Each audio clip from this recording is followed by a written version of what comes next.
Good morning. My name's Paul Bolt, and I'm the Regional Manager for the Americas and Europe for RMIT University in Melbourne in Australia.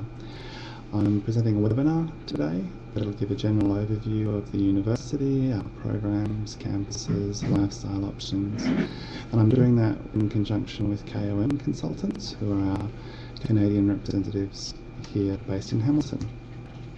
In terms of their contact details, if you need any further information later after the webinar or during the webinar, then then you can get them on their toll-free number, which is 1-877 318 8203, or you can email them at info@komconsultants.com. So just to give you an idea about what I'll be talking about today, I'll probably give about a 10 or 15 minute overview of my university, RMIT, some of our programs, some of the options that are available to Canadian students, and then I'll be happy to take some questions that you might have around specific programs or questions about financing, housing, or anything else like that. So to start, RMIT University is a dual sector university right in the centre of Melbourne. To go back a bit and to start with the history, RMIT is 126 years old and began life as the Working Men's College in 1887. It started with one building right in the centre of downtown Melbourne and has since grown to have 5 campuses worldwide and a total of 74,000 students of globally enrolled population. Our heart is still in Melbourne, where we have 3 main campuses, but the largest campus and the heart of RMIT is the Melbourne City campus. Essentially, RMIT stands for the Royal Melbourne Institute of Technology, and after being the Working Men's College from 1887, we became RMIT in around the 1930s and 40s. We became a university in 1992, and so now, since then, we've been known as RMIT University. We are based in Melbourne. For those of you who don't know and haven't been to Australia, Melbourne is Australia's second largest city. It is with a population of around 4 million people. Temperate climate, not a bad place to live, and in fact, for the last 2 years running, has been judged by the Economist Intelligence Units as being the most livable city in the world on 2 occasions. Now, most livable has been based on a number of things, including lifestyle, public transport, affordability, parks, access to nature, those kind of things. And for us who are lucky enough to live in Melbourne or who choose to study in Melbourne, it's a wonderful place to be. And RMIT is right in the heart of that. If you imagine a central business district, relatively similar to any large Canadian cities, say for example Toronto or Vancouver, and you imagine a university across 3 or 4 city blocks, very compact, very concentrated, and with a student population of around 40,000, then you'll get a sense of what RMIT City Campus is like. As I said earlier, it grew from 1 building to a point now where we have around about 100 buildings on the city campus, and as I said, a total student population of about 40,000. Most of those students are domestic students or Australian students, but RMIT also recruits a large proportion of international students from around the world, and around 20% of our student body based in Australia are international students. Now, our international students, given our geographic location in Australia, do come in the most part from Asia, either North Asia, say China, Japan, Korea, or from Southeast Asia, but we also get an increasing proportion of students from the Middle East, from Latin America, from Europe, and also from North America, including Canada, which is part of the reason I'm presenting to you guys today. Essentially, because the RMIT City campus is right in the heart of the city, you're able to access the campus easily from all parts of the city. In actual fact, the campus is right across the road from one of the main underground train stations, and the transport system in Melbourne operates on a kind of like a bicycle wheel.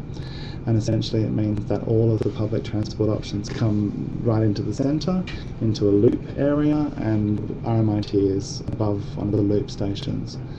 That essentially means that you can get to the campus easily without transferring from pretty much anywhere in Melbourne. Now there are two other campuses in Melbourne. One is the Brunswick campus and the other is the Bundoora campus. Both of those are a little further out from the centre of the city, but they're more specialised in terms of the programs that they offer.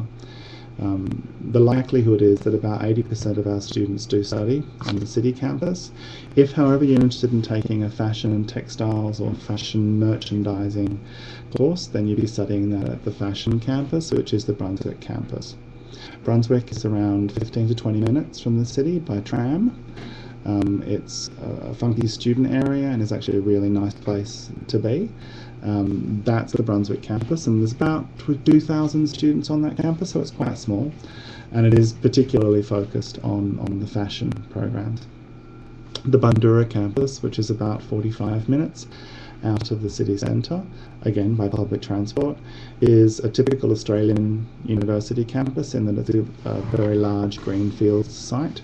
And Bundoora has a number of programs, for example our health sciences, medical sciences, education, and a large number of our third and fourth year engineering programs teach their classes at Bundoora, simply because that greenfield site and that space allows us to build larger labs and essentially to have more space to build the labs to provide services to those students. The city campus has numbers of labs, but they tend to be on a smaller scale for things like biotech, biomedical sciences, etc., etc. When we're talking about wind tunnels and aerospace engineering, we need to go out to Bundoora so we have the space to build it. The other thing that's important to know about RMIT is that we are a global university of technology and design. So while we have 3 campuses in Melbourne, the city campus, Bundoora and Brunswick, we also operate 2 campuses at RMIT Vietnam, and they've been open for about 12 years now. Students at RMIT Melbourne do have the option, if they're undertaking an undergraduate or postgraduate course, of taking a semester of exchange at the Vietnam campus. The programs taught at Vietnam are exactly the same in content and in teaching quality as they are in Melbourne, but there are a restricted number. So in Melbourne we offer up to 400 programs to international students. However, at Vietnam we're offering about 25, so there is a smaller range of programs available. But students do take some of their electives to go to Vietnam, and particularly given Australia's role as kind of an interlocutor between Asia and the rest of the world, the RMIT Vietnam campus is a great opportunity for you guys to get some more experience of the developing world, and particularly the economics and the business subjects are very successful there. I guess Melbourne's a great city to live in. We talked earlier about it being the most livable city. In terms of lifestyle, summer can get pretty hot. The hottest day in summer, this summer, just gone or just finishing, was about 46 degrees, so that's pretty warm. A really cold day in winter for us, it would probably be about 9 or 10 degrees. So that might be a little different for some of the Canadian students experiencing their winter. In terms of Melbourne itself, as I said, a multicultural city, and large different groups of migrants from all over the world have kind of blended to create a really interesting place to live. About 20 minutes from campus you'll be able to get to swimming beaches. So Melbourne is built around a bay. No surf waves unless it's really windy, and they'll only be very small, but essentially swimming beaches within an hour to an hour and a half, and within an hour and a half you'll be at surf beaches if that's what you're interested in doing. Melbourne's actually the capital of the state of Victoria, and Victoria has a wide range of activities and natural destinations that are within easy drive of Melbourne. So surf beaches are within an hour and a half, mountain ranges, or what we call mountains might be slightly different to what Canadians call mountains, mountains, hiking, rock climbing, all that kind of stuff would be available within kind of 2.5 hours drive. And we do actually have ski fields through the winter season, which is July, August and September for us, and those tend to be within kind of 3 to 4 hours of Melbourne by driving. And it is technically possible, one of my friends does it, he's an idiot, to swim in the morning or surf in the morning and ski in the afternoon during winter. You just have to do quite a bit of driving. In terms of student lifestyle, RMIT offers a range of services to students, so legal support if required, medical support, academic support if you're falling behind or you're having difficulty in maintaining your study load. There are a range of services available. It's important to note that the Australian university system is quite independent and learner focused. So if you are having problems, we would expect that you ask for help rather than being told that you require it. So all of those services are available. The university funds a program called RMIT Link, and RMIT Link is responsible for kind of the sports and cultural aspect of university life. So there are about 60 different sports clubs available to join on campus. And a number of different cultural clubs, anything to do with art or music, theatre, music generally. All of those are funded by the university. The next option you have is the student union, and while RMIT Link is responsible for the cultural aspects, the student union is possibly responsible for the more kind of the party lifestyle of the university, as well as student representation. So you can choose to join the student union, become a member and access discounted rates on a number of social events, and they also fund up to 150 different clubs. So clubs that the university is not necessarily choosing to fund, they're funded by the student union, and you're able to access those activities throughout semester, and often those clubs tend to run different trips during the off-season, or not the off-season, during the semester break. For example, the Water Ski Club runs a trip to the Northern Victoria for a week during the winter semester break, where you can go up with a group of other people and spend time water skiing if that's what you're into. So all of those different options are certainly available. RMIT, because we're a city university, we're not actually able to provide on-campus housing or dorms. In general, the Australian system doesn't tend to have the dorm system. There are some universities that have a small number. RMIT made a decision, given our central location, that we weren't able to provide that. So most of our students will live in shared accommodation, privately found. RMIT does have a housing advice service, and we're able to provide you with some assistance around where you might look for accommodation, or where the best places might be to live, and KOM Consultants can also help you with that aspect of things as well. You do have the option, if you would like, of going into homestay with an Australian family. There are also student accommodation or commercial buildings that do take students. They can be a little more expensive than sharing in shared accommodation. Again, it's a matter of personal choice and what you're looking for. Generally, RMIT, as I said earlier, offers around 400 different programs to international students. RMIT divides into 3 colleges. The first is the College of Business. The College of Business is the largest in terms of student numbers, with roughly about 20,000 students globally studying business programs. Our business programs range at the undergraduate level from management, marketing, accounting, economics and finance. To the postgraduate level, there's an MBA, the MBA Executive, Masters of Finance, Masters of Commerce, a number of different business programs that are available. And the undergraduate business programs are housed in our newest facility, which is the Swanston Academic Building, and that's a brand new massive amazing building on campus, which recently won the Public Space Architecture Award in Australia. So worth having a look at on the RMIT website if you can. The second college that we have is the College of Science, Engineering and Health. And RMIT's background as a technology university and a practical training university means that this is one of our strongest areas. So in terms of engineering, we have a wide range of engineering programs: mechanical, manufacturing, electrical, computer engineering, aerospace, automotive, and they're all practically focused, and they're all 4-year undergraduate programs which are accredited by Engineers Australia. At the postgraduate level, in the college, in the engineering space, there's a really popular program around the Masters of Sustainable Energy. That's not a sustainable practice, it's the technology of renewable energies. So the technology and the engineering required to build wind turbines. How do you actually build wave-powered generation systems? So that's a really popular focus at this point. Also within the sciences, we have the applied and pure sciences: physics, chem, bio. There's a very strong biotechnology department which looks at various ranges of things from food and microbiology.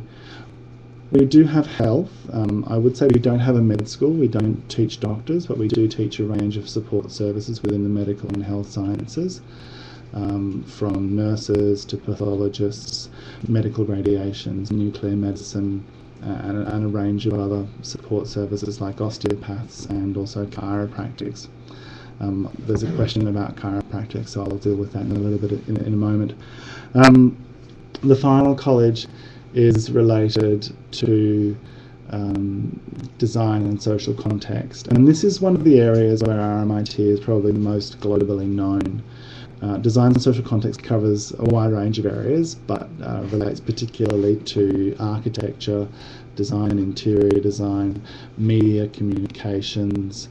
The social context relates to translating and interpreting, as well as the School of Global Urban and Social Studies, which has a very strong range of programs in international development, sustainable practice, international and environmental management. So a wide range of programs in that college. And if I was asked about which programs RMIT is probably the top 3 programs that RMIT is globally known for, aside from the engineering space, which is a very broad space, RMIT would probably be best known globally for our architecture programs, for our fashion design programs, and for our advertising programs. In terms of advertising, there's an organisation called Young Guns, which is a professional body of advertisers, and they did a global ranking of schools, the graduates of schools, and the number of awards that had been won in the previous 10 years, and they ranked them globally. RMIT ranked number 5 in the world on that ranking. So graduates from our advertising programs are going into agencies, working internationally, and winning a number of awards across the world, across a decade period.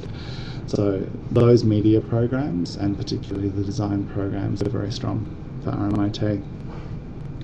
RMIT also offers a study abroad option, so students that are studying in Canada want to have a taste of life in Australia, you're able to do that via a semester or 2 semesters at RMIT. You pay a special tuition fee for the semester for 4 subjects, which is the full load for us, a full-time load at Australian University. That typically equals about 15 to 20 hours of contact or class contact per week, and then you'd be expected to have a 3-to-1 ratio in terms of self-study, research and library learning, etc., etc. As I said earlier, the system is independent or learner focused, so the amount of study you do outside of class is entirely up to you, but your results will reflect that, obviously. I guess finally, to finish up the general overview, I would say, are there any particular programs that you guys are interested in? Do you have any specific questions? What I'll try and do is read out the questions and then answer them in as much detail as I can.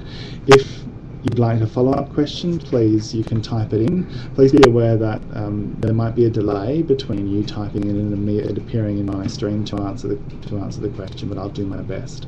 And also, just to reiterate, if you'd like additional information, the websites, both of RMIT and of KOM, will be able to provide you some additional details around program information, fee structures, and how you might go about the application process. So let's have a look at some of the questions. There's a question, I'm interested in your chiropractic program. I've heard great things. Can you please talk a little about this? Sure. So chiropractic at RMIT. We were the first university in the Southern Hemisphere to be offering a chiropractic program, and particularly offering it at accredited level. So we have a Bachelor of Chiropractic and then a Masters of Chiropractic, so it's a 3+2 program. It's important to note that the chiropractic program is located at the Bundoora campus, so you'd be based at the suburban Bundoora campus for the 5 years. Again, in keeping with RMIT's focus, chiro is very much about practical learning. You're dealing with neuroscience, biology, the human body. So if you're a little bit squeamish about dealing with bodies, then perhaps you need to consider whether chiro might be the right thing for you. You will be working on mannequins as well as volunteers. The first year is spent kind of learning about the musculature of the body and how the body is put together, and doing a little bit of work in some of the observation in some of the free chiropractic clinics that are available at Bundoora. In the second and third year of the Bachelor, you'll start to move into doing some supervised work within the chiropractic clinics, and again it's about the practical hands-on learning, actually no pun intended there. You will be working with supervision of qualified chiropractors, with your lecturers, and working in groups as well. Alongside the practical learning comes the research and learning about the history of chiropractic, and again all of the scientific backup that's required if you're going to work and adjust people's spines and bodies. The master's program is what's required if you want to qualify as a chiropractor who's able to work in Australia, or able to register to work in Australia, and that's a 2-year program which basically builds a lot of clinical practice into the program, and you spend a good amount of time again doing very strong clinical practice in the clinics that are available at Bundoora. So hopefully that's answered some of your questions. As I said earlier, you're more than welcome to contact myself or KOM if you need some more information about chiropractic. So the next question is there student-friendly off-campus accommodation near the university? The answer is yes. There are a number of commercial organisations called Unilodge is one, Student One, RMIT Village is another. Now, RMIT Village is a commercial organisation which provides accommodation for students. It's about, I have actually timed it, it's 11 minutes walk from the main city campus. They're not, while RMIT Village is called RMIT Village, it's more of a commercial arrangement, it's not our student housing.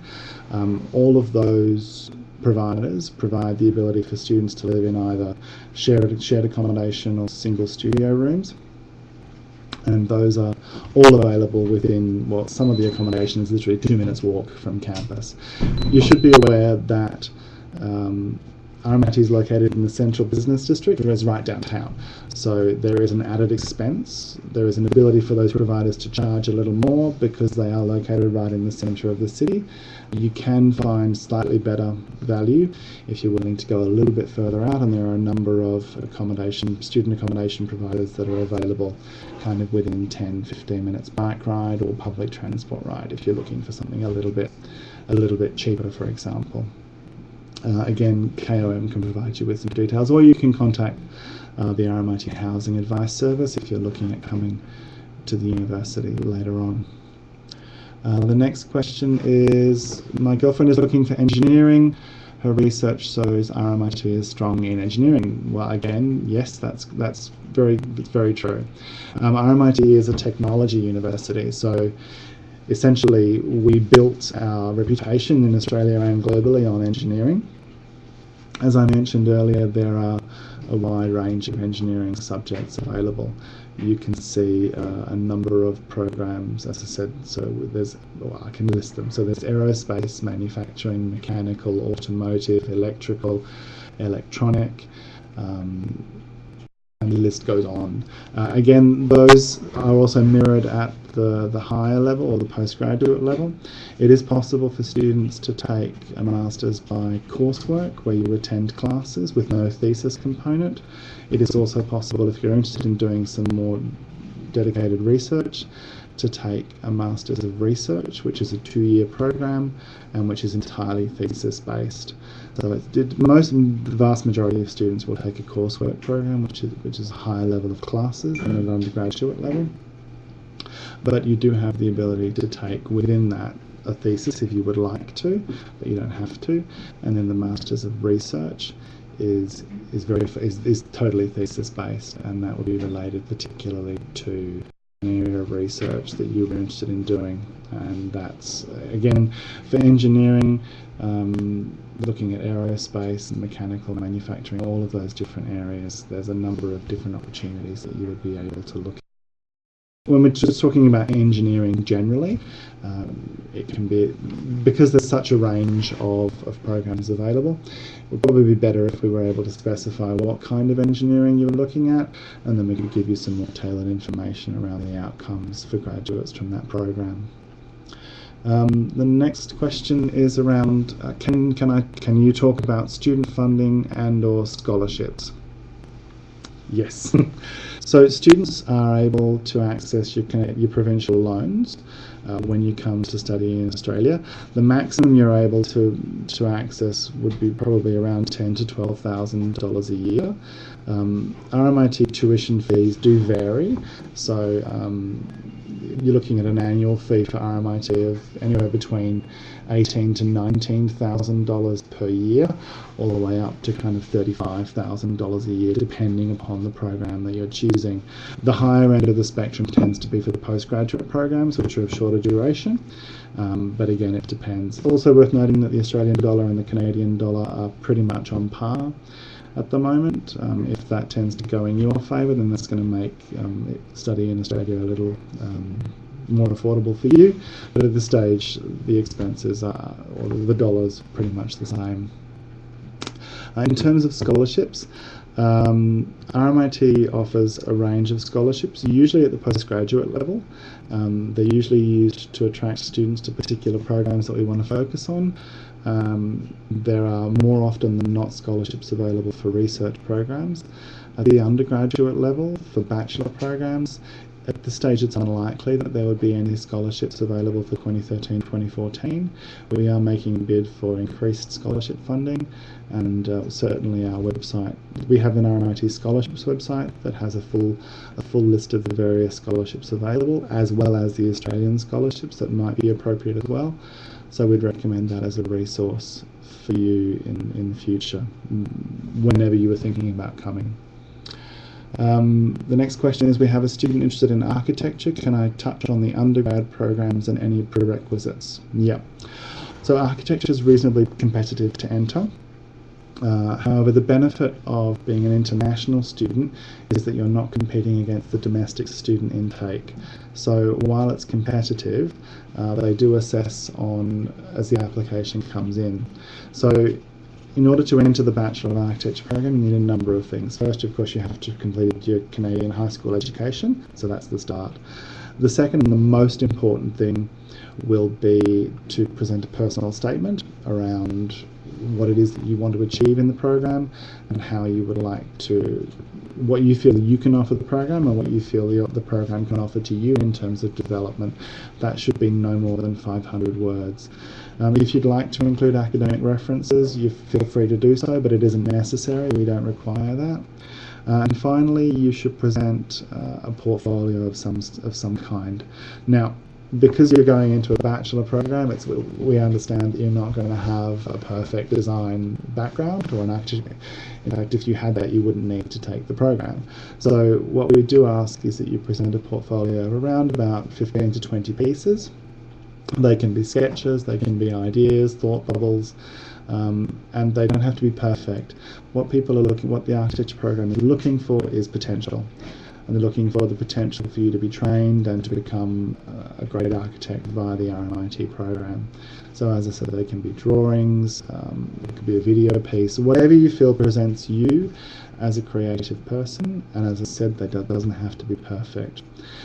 If you wanted to send it paper-based, you're more than welcome to, but please remember we can't guarantee to return any paper-based portfolios. The best thing to do, if you can, is to set up a website include the website in your application documents, and then it's very easy for the architecture assessors to quickly click onto your website and get a view of kind of what you look at, what you're interested in, and whether they think that you've got the potential to be part of the architecture program. So I hope that answers your questions about architecture. The next question is, are there any work placements, internships and master's programs, specifically communications and advertising? So the answer to that is that RMIT actually doesn't offer specific internships. You can't apply for an internship. However, within all RMIT programs, we have a university requirement that at least 10% of the assessment has to be what we call work integrated learning. Now, work integrated learning means that the assessment has to either be in the workplace, relate to the workplace, or mirror what happens in the workplace. So for many of the design, communication and media programs, a large portion of the assessment is where an external company or an external person from the university will come into the program, brief the groups or brief the students on the project, and then at the end of the project the students are presenting that case or that project to the external person, not to the lecturers. The external person is then making the assessment. So what we're looking to do is to present students with an opportunity, A, to be tested academically via general assessment via the lecturers, as well as being tested against what would be considered the norm in the workplace, which is work integrated learning, and particularly with those presentations. A number of the programs, particularly in advertising and communication, do have work placements built into the program. They can be anything from a couple of days working on particular projects up to a couple of weeks. At the master's level, depending upon the program, there's often the ability for students to choose, say, 1/4 of their studies to be completed externally in the workplace. For those that tend to be very competitive, and they tend to be given to the top students, primarily because those students are operating as ambassadors for RMIT within industry. The other thing that's worth mentioning within the communications and advertising space is that around 70% of our lecturers are sessional, what we call sessional, so they're actually working in the industry, and then they're coming out of the industry to present and teach to the students. So you're not getting a kind of a dried up version of what happened 5 years ago in the industry. You've got somebody who's coming out of working with a company that morning and teaching you a class that afternoon. And for us, that's incredibly key to making sure that, particularly in the communications and advertising space, where we're very strong, that we maintain a reputation for being current and also being ahead of the game for our graduates. Generally, RMIT's philosophy is that when you commence with us, you're looking at completing a program in anything from 2, 3, 4 or 5 years.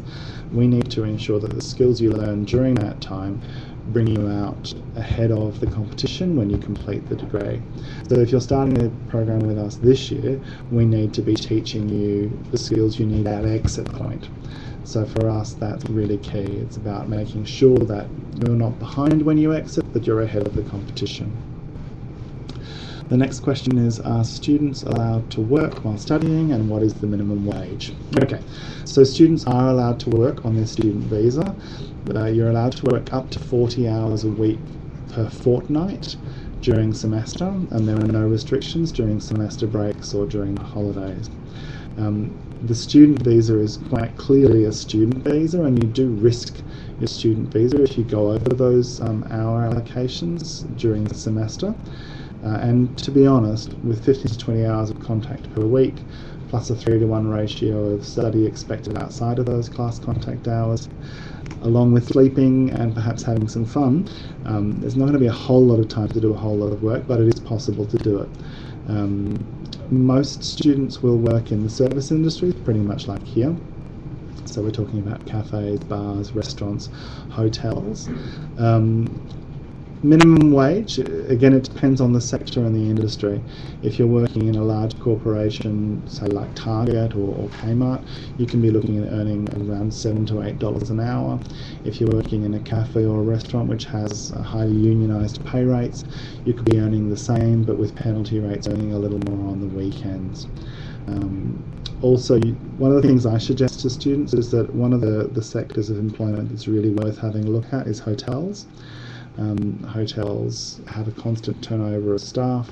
Because RMIT is right in the city, you've also got a very large population of hotels available, and they also have a very strong union within the hotel industry, and the pay rates are slightly better than if you're with, say, a small cafe that's not highly regulated. A lot of students are looking to work in the industries in which they're studying.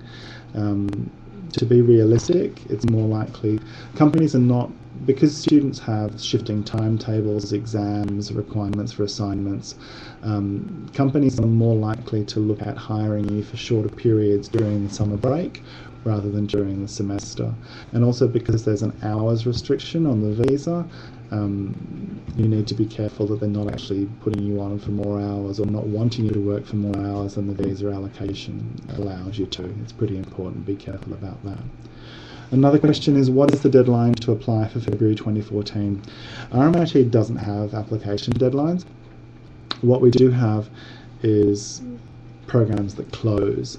So we have an allocation both for domestic and international students for different programs.